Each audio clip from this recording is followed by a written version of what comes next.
नमस्कार, मैं हूं आरजू अंसारी और आप देख रहे हैं राष्ट्रीय जगत विजन न्यूज। राजधानी रायपुर का मित्तल हॉस्पिटल इन दिनों विवादों के केंद्र में है।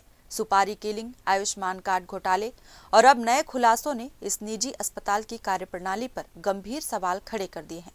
लगातार सामने आ रही नई कड़ियां प्रदेश की स्वास्थ्य प्रणाली और कानून व्यवस्था दोनों के लिए चिंताजनक संकेत दे रही है।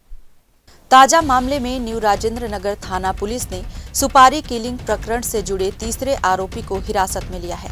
सबसे चौंकाने वाली बात यह है कि ये आरोपी मित्तल हॉस्पिटल की कैंटीन में काम करने वाला कर्मचारी है। इससे पहले भी 2 अन्य आरोपी पकड़े जा चुके हैं। पुलिस ने तीनों के खिलाफ धारा 151 के तहत कार्रवाई की है। न्यू राजेंद्र नगर थाना प्रभारी अविनाश सिंह ने मामले की पुष्टि की है। वहीं पीड़ित रोहन ने पुलिस पर भी गंभीर आरोप लगाए हैं। मीडिया से बातचीत में रोहन ने दावा किया कि थाना प्रभारी ने मित्तल हॉस्पिटल प्रबंधन से सेटलमेंट करवाने का दबाव बनाया। इस बयान ने पूरे प्रकरण को और पेचीदा कर दिया है। लगातार सामने आ रहे नए आरोपों ने मित्तल हॉस्पिटल को लेकर कई सवाल खड़े कर दिए हैं। विपक्ष पहले ही स्वास्थ्य विभाग और पुलिस प्रशासन की कार्यशैली को लेकर सरकार पर निशाना साध रहा है। अब इस मामले ने प्रदेश की कानून व्यवस्था पर और ज्यादा सवालिया निशान लगा दिया है। फिलहाल पुलिस जांच जारी है, लेकिन घटनाओं की बढ़ती श्रृंखला ने ये संकेत दिया है कि मामला केवल एक अस्पताल से जुड़ा विवाद नहीं, बल्कि एक बड़े और संगठित नेटवर्क की ओर इशारा कर सकता है। आज आप न्यू राजेंद्र नगर थाना गए थे, क्या कुछ मामला हुआ है? मैं न्यू राजेंद्र नगर थाना एप्लीकेशन देने के लिए गया हुआ था ताकि एफआईआर दर्ज हो जाए। फिलहाल एप्लीकेशन दे के आया हूँ। उसके बाद मुझे नहीं लगता कुछ ज्यादा कार्रवाई हो रही है, क्योंकि जो तीसरा व्यक्ति है जो फरार था उसका पहचान हो गया है और वो कहीं और का नहीं, मित्तल हॉस्पिटल कैंटीन का व्यक्ति निकला। आप समझ सकते हैं, अगर मित्तल हॉस्पिटल का कैंटीन का आदमी निकला तो आप समझ सकते हैं क्या हुआ होगा। और उसके बाद मैंने ये एप्लीकेशन अजाक थाना में भी दिया है। उसके बाद मैं एसपी ऑफिस आया हुआ हूँ। फिलहाल सर अभी मौजूद नहीं है और मैं लगातार कार्रवाई की मांग कर रहा हूँ, पर इसे सीरियसली नहीं लिया जा रहा है। अच्छा, अभी थाने में आप टीआई साहब से भी आपकी बात हुई, क्या कुछ उन्होंने कहा? मुझे बोला गया कि ये ज्यादा बड़ा मामला नहीं है, व्हाट्सएप में ही तो चैट है, इस तरीके की बात कही गई।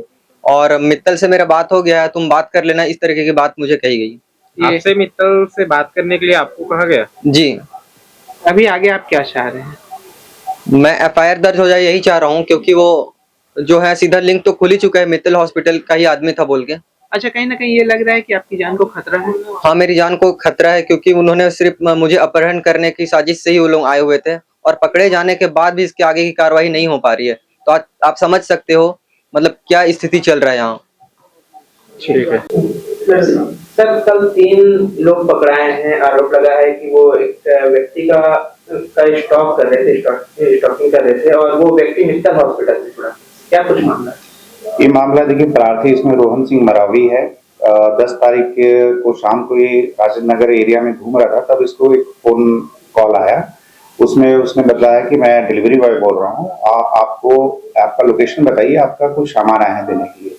थोड़ी देर बाद वो डिलीवरी बॉय फिर उसको पुनः फोन करके बताता है कि आप मत आइएगा भैया, मुझे 3 लड़कों ने रोक के मुझे फोन लगवाया।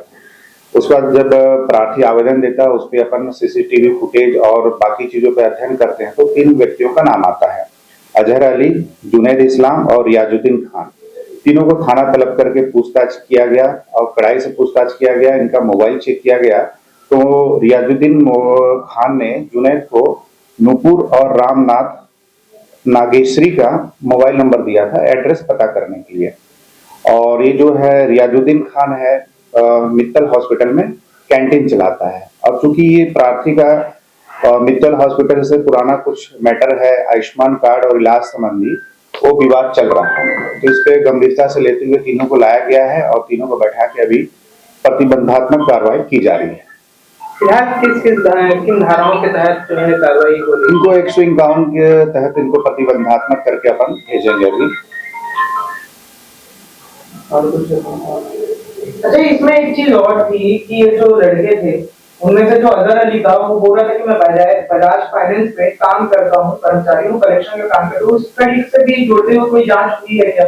हाँ, वो अपना बजाज रिलायंस में काम करता, लेकिन हमारे मैटर से उसका कोई लेना देना नहीं है।